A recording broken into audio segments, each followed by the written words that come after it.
Hey guys, welcome to Through the Bible Verse by Verse, a plain and simple study of the entire Bible, book by book, chapter by chapter, and verse by verse. We are in Genesis chapter 28.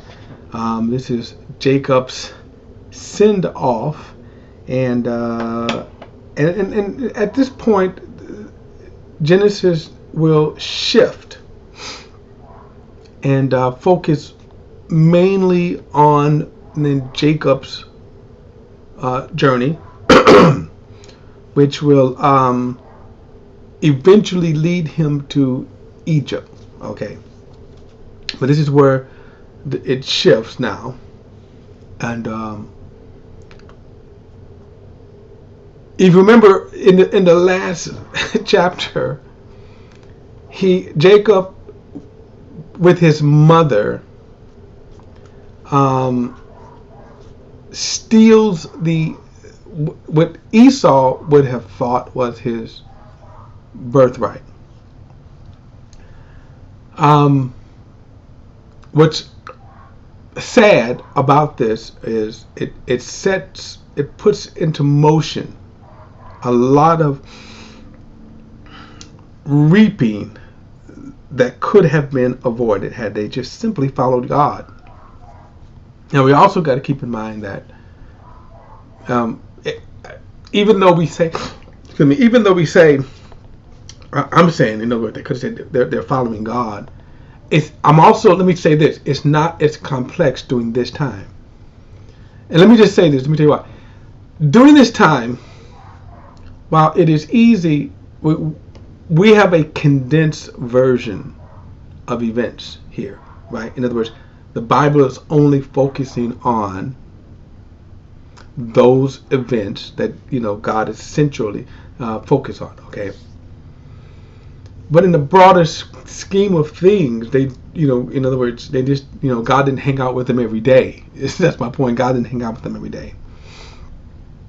So on the one hand, while I am saying Rebecca should have known better because God specifically told her, and this is more than most people. Remember, most of the people had no clue who God was. God did not appear to most people. But God did answer Rebecca and told her about the twins in her womb. So for Rebecca to then conspire and deceive Isaac, that's sad. Now, they're sending Jacob off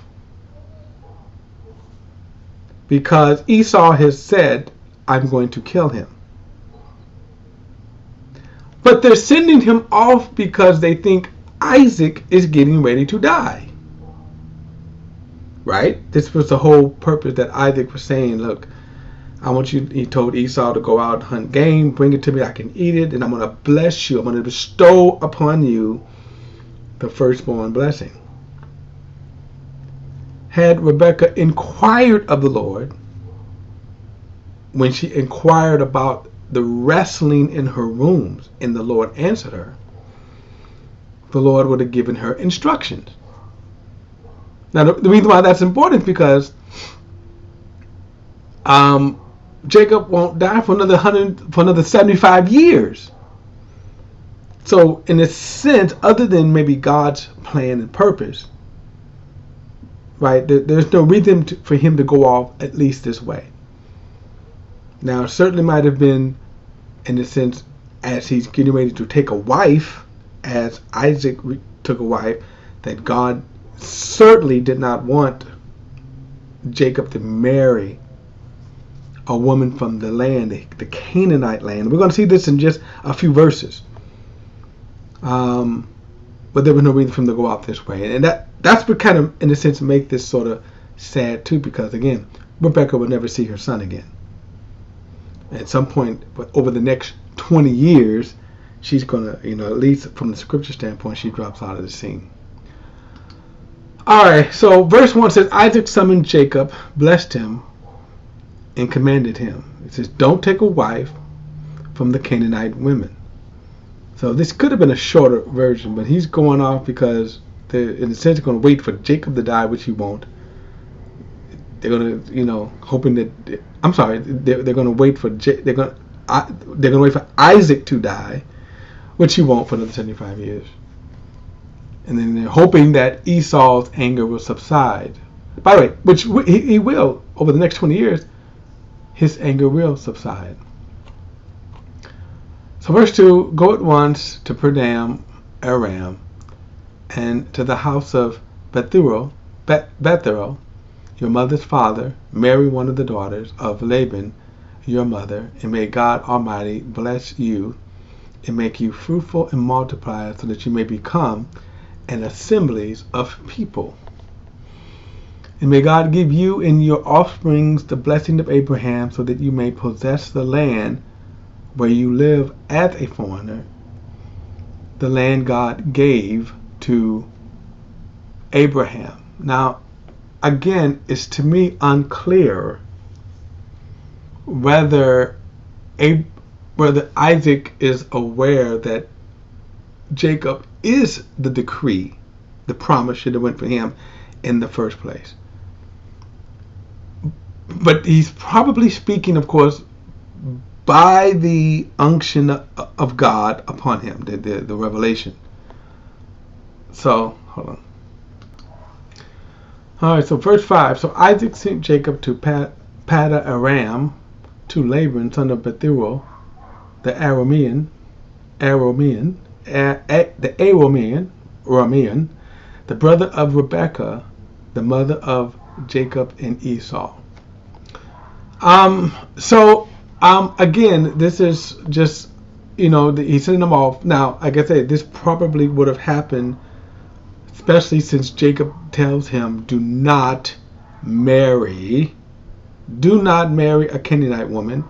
Well, look at the next verse. Jacob noticed, this is verse 6. Verse 6. Esau noticed that Isaac blessed Jacob and sent him to Paddan Aram to get a wife there. And when he blessed him, he commanded him, do not marry a Canaanite woman.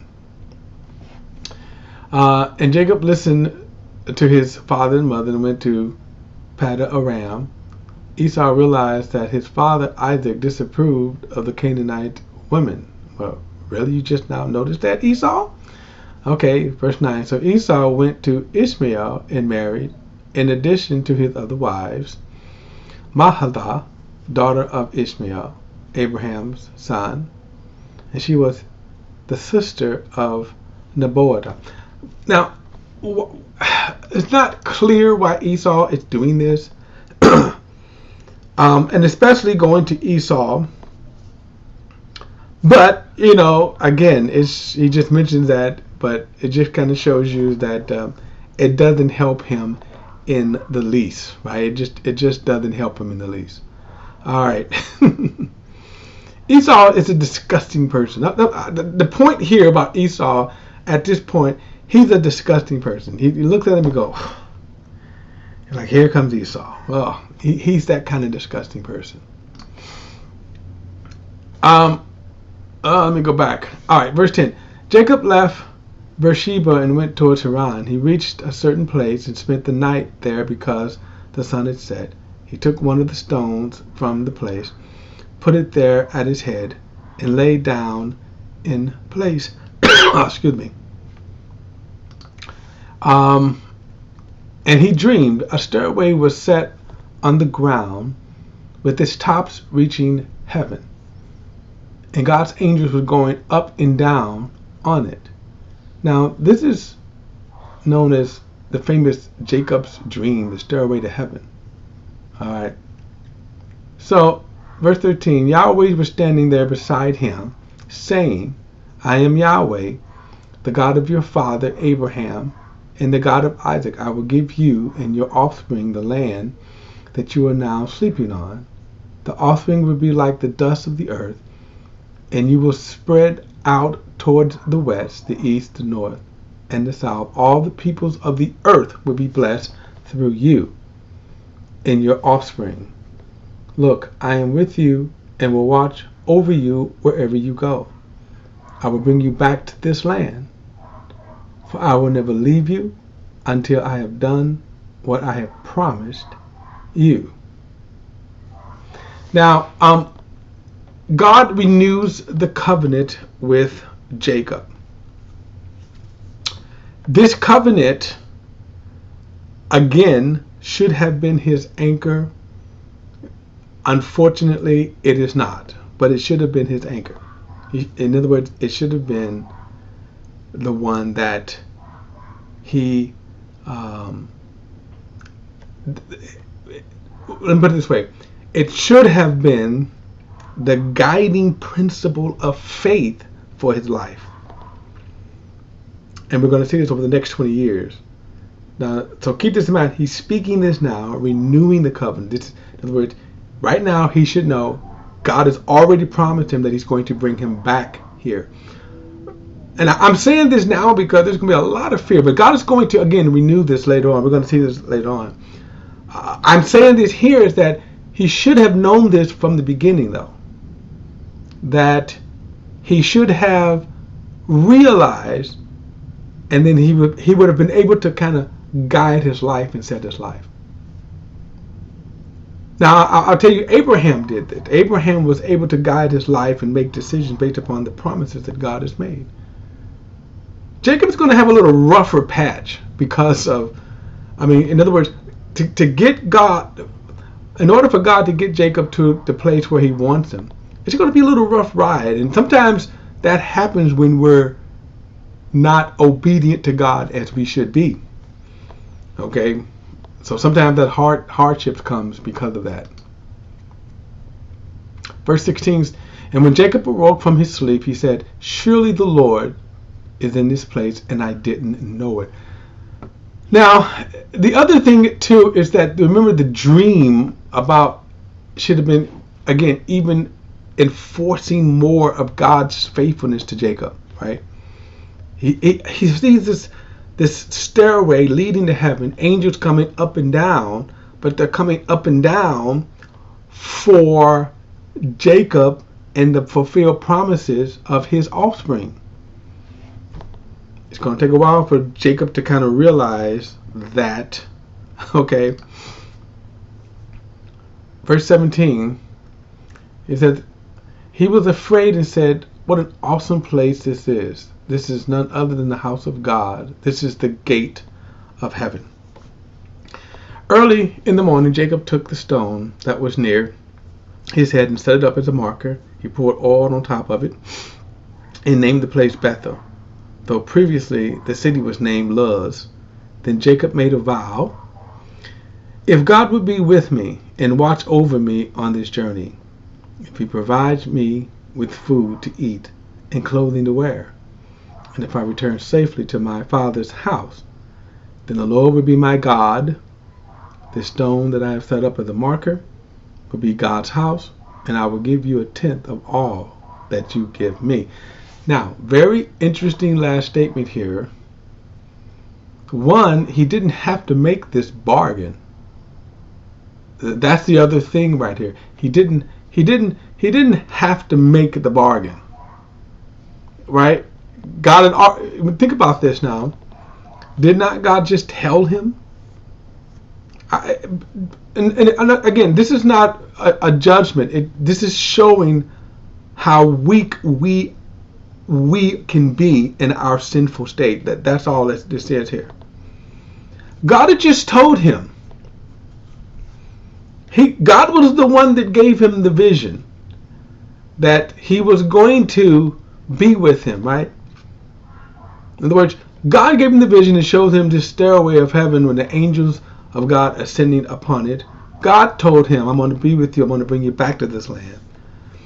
So when he makes this kind of vow to God, if you be with me and bring me back, and think about this, it's one that he's not even really going to believe himself. And we're going to show this. The next few chapters is going to be about his journey away, which will be 20 years. And even when he comes back, he is going to be terrified. But it is an interesting thing that he said in verse 22. Let me read it for you. Let's bring it up again. Verse 22. He says, this stone that I've set up as a marker will be God's house, right? And I will give to you a tenth of all that you give me.